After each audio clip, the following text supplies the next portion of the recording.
Sekarang ini saya yakin pastinya banyak sekali yang ingin menjadi YouTuber.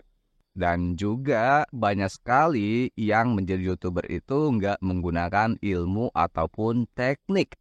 Yang ada dia asal upload aja ya, asal bikin konten, upload, lalu videonya sepi, barulah nanti koar-koar gitu ya.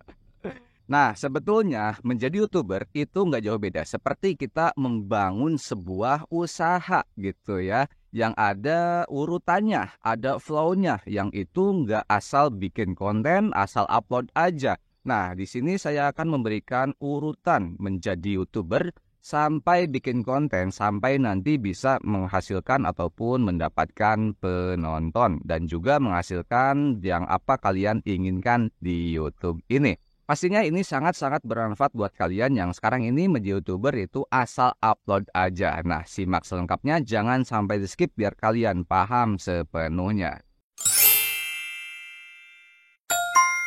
Assalamualaikum warahmatullahi wabarakatuh. Balik lagi bersama Bang Metrik di suasana yang sangat-sangat berbeda lagi. Kali ini suasananya sangat-sangat sejuk ya. Di belakang saya itu ada gunung ya. Kalau yang paham tepatnya di sini ya, itu adalah Gunung Cupu. Karena kebetulan saya sekarang berada di Sukatani, Purwakarta. Waduh, pastinya ada nih penonton yang orang Sukatani di Purwakarta ya. Silakan komentar saja ya. Ini asli ya, bukan green screen ya. Ini asli ya. Di tepatnya ya banyak sekali gunung-gunung di pinggiran sini ya. Saya coba ke pinggirkan dulu ya. Nah, di sini juga ada gunung lagi ya. Waduh, nggak kelihatan ya, warnanya agak putih ya. Nanti saya perlihatkan ya. Nah, ini mungkin bisa menjadi inspirasi teman-teman ya. Yang dimana mungkin teman-teman terhalang oleh studio. Nah, teman-teman bisa mengikuti yang saya sering lakukan. Kadang di atas genteng ya, pokoknya outdoor gitu ya. Oke, kita kembali ke urutan menjadi YouTuber. Di sini ada beberapa hal yang harus kita perhatikan saat kita ingin menjadi YouTuber. Jangan asal bikin konten, jangan asal upload. Di sini ada beberapa ya, saya coba perlihatkan dulu ya. Karena ini pun saya mengambil catatan ya, ini catatan saya ya. YouTube, waduh Bang Metrik ya. Yang pertama yaitu adalah menentukan tema. Ada dua hal dari teknik menentukan tema ini. Yang pertama yaitu adalah membuat konten sesuai hobi kita. Yang kedua itu adalah kita bisa melihat pasar terlebih dahulu, melihat apa sih yang sedang ramai, lalu kita bikin kontennya. Yang itu artinya mungkin kita harus bisa menyesuaikan hobi orang lain ya, kalaupun di pasarnya itu atau di yang ramainya itu bukan hobi kita. Nah, yang pertama tadi itu yang sesuai bikin konten harus sesuai dengan hobi kita. Nah, mungkin yang bikin konten dengan sesuai hobi itu nantinya akan berjalan enjoy aja. Maka yang pertama yang pernah saya katakan yaitu adalah hobi, history, dan study. Nah, ini yang pertama adalah hobi. Mungkin sekarang ini banyak sekali yang bikin konten lalu videonya sepi gitu ya. Nah, ini biasanya itu YouTuber-YouTuber yang bikin konten nggak sesuai hobi mungkin ya. Karena tertuju ke mendapatkan penonton aja terus gitu ya.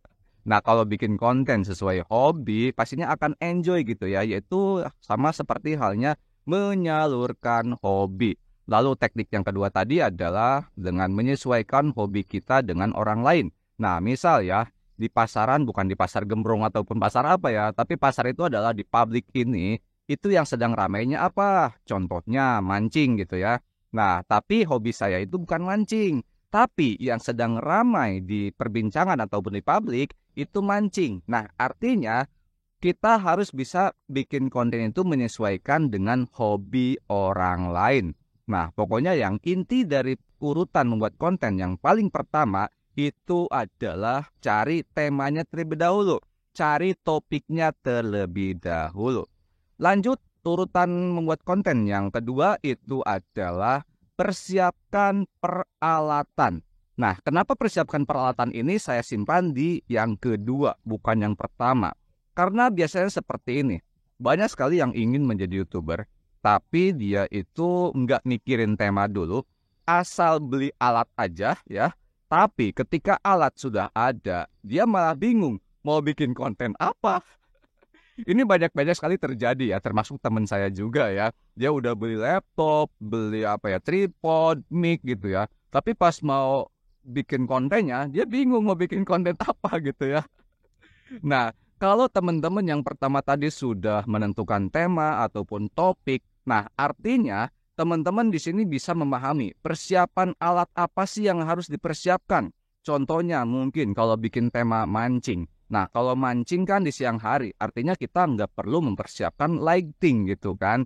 Nah, kalau teman-teman bikin kontennya ataupun temanya itu di sebuah ruangan, nah artinya nanti kita harus mempersiapkan lighting.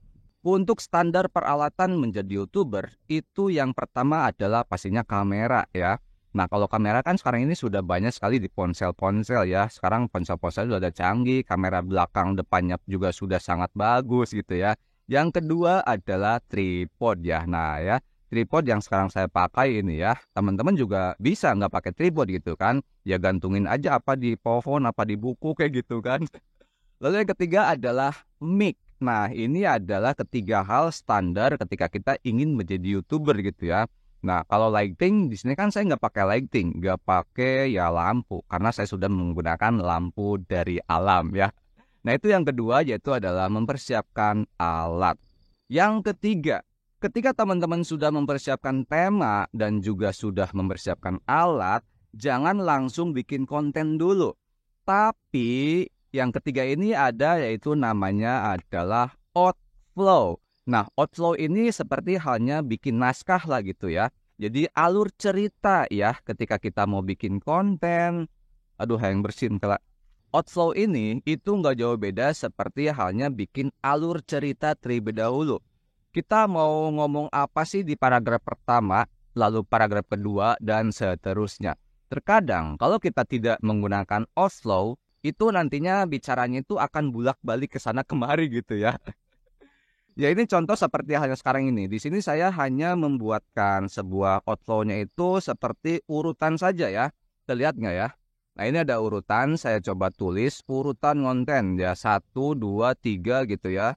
Hanya itunya aja, hanya pokoknya aja. Tapi kalau untuk rangkum atau untuk penjelasan-penjelasannya, nah ini karena saya sudah terbiasa depan kamera, jadi ya apa yang saya ingat ya di kepala ya saya ucapkan gitu ya. Nah, untuk outflow ini itu bukan berarti kita harus menghafalnya, tapi kita harus bisa memahaminya ya. Bukan berarti kita bikin naskah ataupun bikin alur cerita yang nanti akan dibacakan gitu ya sambil depan kamera gini ya. Nah, kalau teman-teman bikin alur cerita tanpa wajah, mungkin ya itu bisa ya. Kita bikin dulu jalan ceritanya, lalu nanti dibacakan tanpa ada wajah kita di kamera. Nah, itu kan lebih enak gitu ya. Lalu yang keempat ini langsung masuk ke produksi video. Dari syuting gitu ya, lalu editing ya, bikin thumbnail gitu ya sebelum kita upload video gitu. Nah, ini ada sedikit tentang teknik produksi video ataupun syuting. Saat kita syuting, usahakan ada sesuatu hal yang beda dari konten orang lain. Yang pastinya jika tema kita sudah banyak yang sama ya, bikin konten mancing udah ada gitu kan, bikin konten masak udah ada. Nah, tapi dari teknik syutingnya kita harus bikin yang beda dari hal yang lain. Ini contoh yang mungkin bisa teman-teman gunakan yang pastinya teman-teman sudah melihat keunikan dari Bang Metrik ini.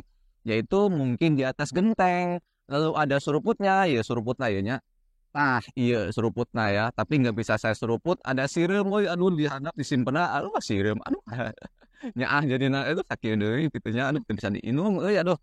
Eh, Nah, itu bisa menjadi keunikan ataupun beda dari konten-konten yang lain gitu ya. Walaupun temanya sama, tapi ada keunikan. Nah, itu termasuk adalah masuknya ke faktor juga ya. Karena menurut YouTube-nya itu ada beberapa faktor yang ketika kita membuat video itu masih sepi. Nah, itu salah satunya adalah kompetisi. Nah, dari hal kompetisi itu gimana caranya kita bisa bikin konten itu beda dari yang lain ataupun ada keunikan ataupun ciri khasnya. Nah, selanjutnya setelah semua video sudah kita edit, thumbnail juga sudah edit, nah langsung masuk ke ini upload video ya. Nah, untuk upload video, teman-teman bisa lihat saja pada video yang sudah saya siapkan, lihat saja di video yang di sini ya. Lalu, apa yang harus kita lakukan ketika kita sudah selesai mengupload video? Nah, ini banyak sekali yang memberikan pemahaman bahwasanya setelah kita upload video, kita harus menggunakan cara ini, cara itu ya, yang mungkin menggunakan beberapa HP gitu ya.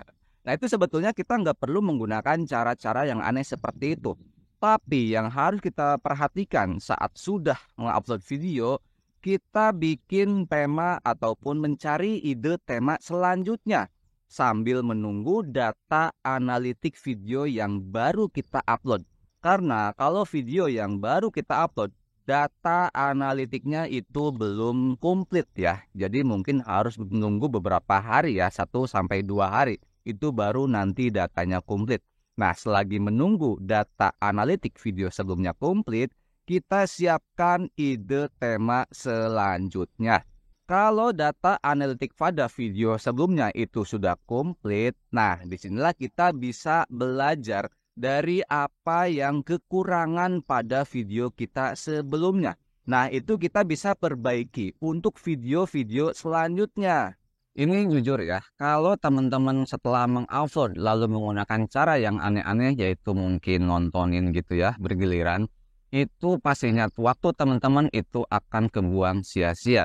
Yang tadi saya katakan itu harusnya teman-teman bikin ide konten selanjutnya, tapi waktu teman-teman kan kebuang sia-sia dengan yang tadi ya, menggunakan ponsel beberapa itu ya. Nah, di YouTube ini saya dari pengalaman aja ya, menjadi YouTuber itu bukan hanya mencari uang, tapi juga berkembang diri. Menjadi YouTuber itu harus ada bekasnya ataupun harus ada hasilnya selain kita tertuju ke uang, yaitu adalah ya berkembang diri. Nah, berkembang diri di sini itu luas. Mungkin setelah kita menjadi YouTuber, oh saya bisa jadi berbicara depan kamera nih kan. Oh, saya bisa jadi review makanan. Oh, saya jadi bisa mancing misal gitu ya. Nah, itulah yang harus teman-teman perhatikan ketika teman-teman menjadi YouTuber. Jadi jangan sampai menjadi YouTuber saat ini itu asal tertuju aja ke uang mungkin ya, ke monetisasi gitu ya. Tapi teman-teman stuck aja di situ, berkembang dirinya itu nggak berkembang ya. Stuck aja terus ya bikin konten, muter-muter video, bikin konten, muter-muter video. Yaitu pastinya akan terus-terusan seperti itu ya. Seperti halnya contoh ketika saya awal-awal menjadi YouTuber ini. Mungkin teman-teman bisa melihat ya video yang pertama kali Bang Netrik upload. Di sana kan ketika saya berbicara depan kamera, itu ya gimana ya rasanya ya. Gugup banget lah pokoknya pertama kali gitu ya. Tapi karena saya ingin bisa, saya ingin belajar menjadi YouTuber itu ya nggak berpikir dulu ke uang. Pokoknya saya bisa berbicara depan kamera ya. Nah, alhamdulillah ya, lambat laun ya saya paksakan untuk terus-terusan di video saya itu ada wajah saya. Nah, alhasil kan pasti ada perbedaan ya dari video pertama sampai video saat ini dari segi ya bikin konten lah depan kamera pokoknya seperti ini. Nah, itu sebagai contoh ataupun bisa motivasi juga buat teman-teman untuk menjadi YouTuber ini bukan hanya tertuju ke uang tapi juga berkembang diri. Lalu, jika teman-teman sudah menggunakan urutan yang tadi disebutkan, tapi masih aja sepi dari penontonnya, nah teman-teman jangan dulu menyalahkan tutorialnya ya, menyalahkan saya gitu ya, karena masih banyak hal lain yang itu menjadi faktor pendapatan penonton kita, yaitu jumlah penonton kita ya. Untuk penjelasannya teman-teman bisa lihat saja pada video yang di sini ya. Langsung saja klik pada video ini. Semoga hal ini bisa bermanfaat buat teman-teman dan juga teman-teman bisa menjadi YouTuber itu berkembang diri. Terima kasih, sampai jumpa di konten-konten selanjutnya dan salam sukses buat kita bersama.